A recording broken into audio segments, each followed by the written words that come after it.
Elevated trains will crush, disfigure, and fracture our neighborhoods under a behemoth of concrete and steel, harming the physical, psychological, and mental health of citizens, making it impossible to protect heritage buildings, and creating a heightened sense of public insecurity.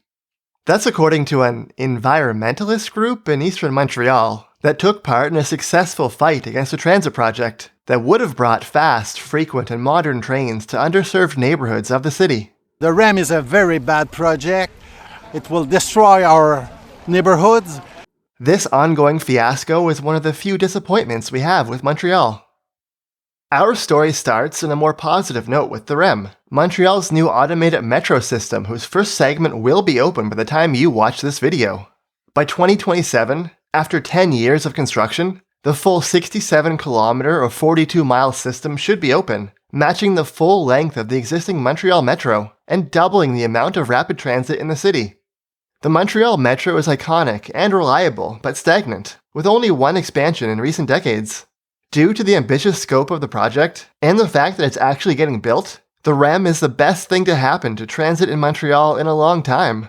Once completed, 1.1 million people will live within 3 kilometers of a station, and that's not even considering all of the potential to build new density near stations. In 2020, it seemed like things were getting even better. The infrastructure arm of Quebec's public pension fund, which was financing and building the REM, announced a sequel, the Eastern REM, a 32-kilometer or 20-mile system bringing the same automated trains to the city's east end.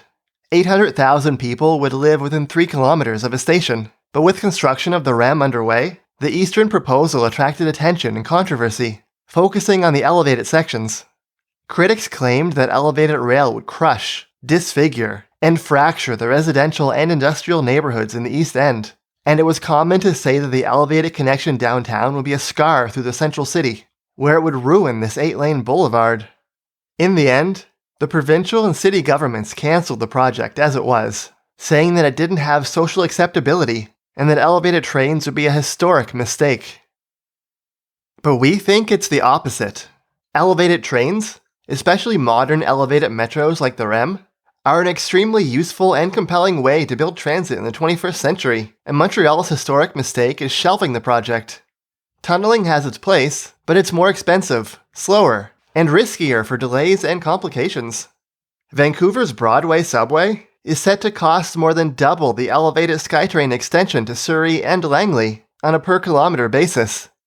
The reason the original REM was able to cover such an impressive distance, matching the entire length of the existing metro, was that it had so many elevated sections, on top of being able to repurpose an old tunnel under the mountain. But even that tunnel work came with headaches and delays. Critics of elevated rail sometimes propose street-running trams as a middle ground. They're cheaper than tunneled subways but less imposing than elevated trains. La CAQ has promised a tramway. The problem is that trams or streetcars just don't provide the same kind of service. They're slower and they have more stops, so they're more suited to local trips.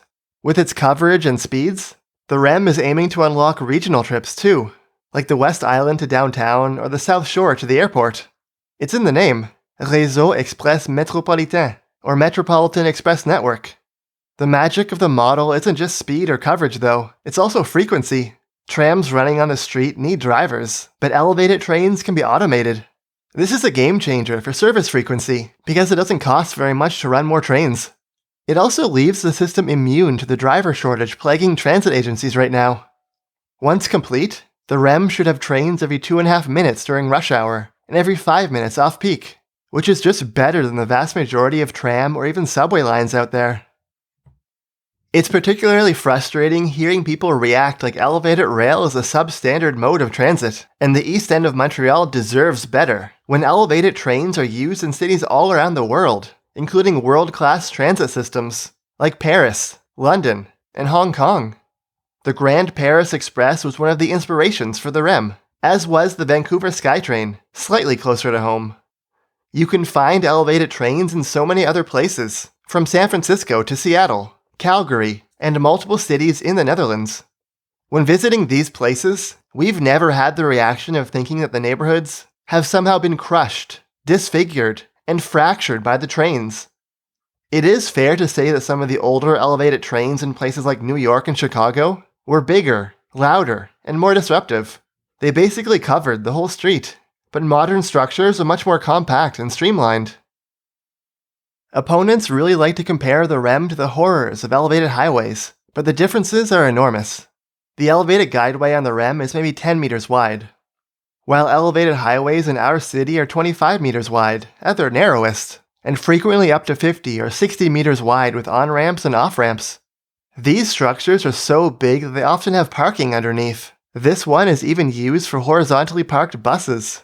Unlike trains, which stay on their rails and drop people off at stations, elevated highways also bring heavy car traffic into surrounding neighborhoods, with all the pollution, noise, and safety issues that causes. Trains do make noise while on the track, and that's been in the news recently with the REM in testing. We dedicated an afternoon to walking the line with an open mind, and honestly, we don't really see the problem. You can hear it, obviously. There's a whooshing or gliding sound.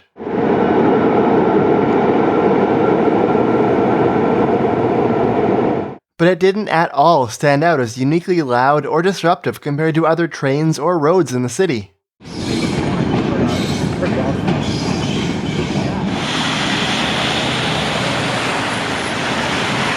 Any tweaks to reduce noise near residential areas are always appreciated, but that issue on its own did not seem remotely bad enough to justify massively inflating costs by tunneling.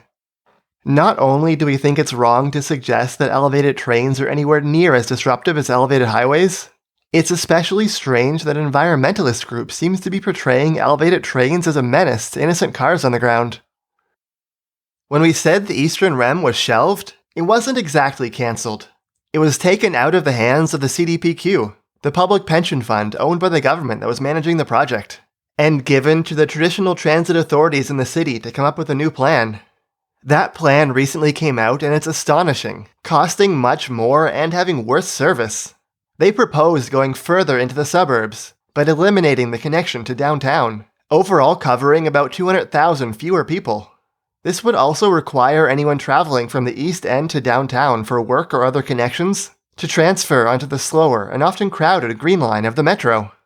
And in response to the unacceptability of elevated structures, they proposed the wild idea of fully tunneling through the lower density and often industrial East End of Montreal. The cost of the project has also ballooned from the original $10 billion to the enormous sum of $36 billion. $36 billion. That's so expensive that the new proposal just isn't going to get built. The Premier of Quebec said the figure basically made him choke on his coffee. We don't really know what's going to happen next. With costs that high, maybe the project has been effectively cancelled for a generation at least. Maybe they'll manage to come up with a new proposal that's more feasible. Maybe we can beg the CDPQ to take the project back on. What we do know is that the REM is the most exciting transit project that we've seen open. And it's crazy that activists and the government said no to the East End getting their own system like this. What really bothers us about this whole fiasco is that it feels like people are holding public transit projects to a much higher standard than car infrastructure. There are lots of roads and highways in this city, in every city, that are eyesores, genuine public safety risks, noisy, polluted, and barriers to crossing neighborhoods. At our old apartment in Ottawa, we had a backyard that we didn't use as often as we wanted, because the traffic in front of the building was loud, and we were well within the zone of air quality concern for a nearby highway. This happens all the time, and people just accept it as normal because they're used to it. But then a public transit project comes along and gets scrutinized and opposed for making noise and having a visual impact, even though it isn't a danger to safety, doesn't produce pollution that's harmful to people or the planet, and doesn't create barriers between neighborhoods. And even the visual and sound issues are relatively minor compared to car infrastructure. The REM won't have loud motorbikes and cars zooming down it in the middle of the night.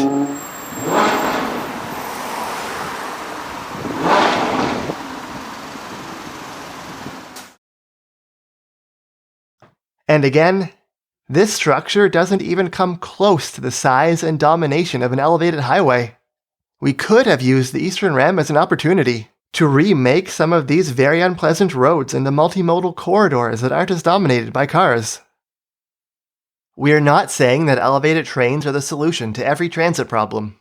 But from our time spent in Vancouver and other cities, and now seeing the REM in action, we think the downsides are, frankly, exaggerated. It's actually really cool seeing a green and effective mode of transportation gliding through the sky, and actually riding one of these trains is pretty darn nice. The view coming into the city is something you just don't get in a tunnel. And the advantages of elevated rail are basically the holy grail of transit quality. Cheap enough that you can build longer lines to have more coverage, while offering fast and frequent automated trains. We actually do understand why things like this might seem scary when they're new, but we'd bet that as people actually use the REM and get used to seeing it, it'll become harder and harder to see it as threatening. Thanks for watching through to the end of the video. Don't forget to come to Montreal to ride the REM, and subscribe. A special thanks to our supporters on Patreon.